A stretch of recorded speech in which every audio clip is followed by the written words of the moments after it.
Salam. Bugün sizlərə ən çox edilən səhvlər mövzusunda növbəti sual izah edirəm. Sual. IC ilə bitən elm adları mathematics, physics, statistics. Bunların xəbərləri hər zaman təkdə olur. Physics is my favorite subject.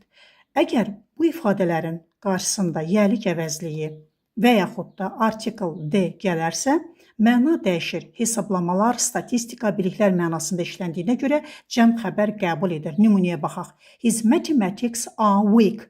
Yəni ona aid olan hesablamaların riyazi bilikləri zəifdir. The statistics show that, statistik məlumatlar göstərir ki, burada the statistics qarşısında z article olduğuna görə xəbər show cəmdədir. Növbəti suala baxaq.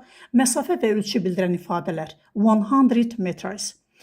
Məsafə, çəki, vaxt və məbləğ bildirən ifadələr formaca cəm görünsə də, məzmunca bir vahid hesab olunduqları üçün xəbərləri tək olacaq və there is-də ifadələrdə də xəbər is-də ifadə olunur. Is yerinə aryasız bu variant səhvdir. Gəlin nümunəyə baxaq. 100 meters is a long distance. Göründüyü kimi xəbər təkdədir. There is a 100 meters left.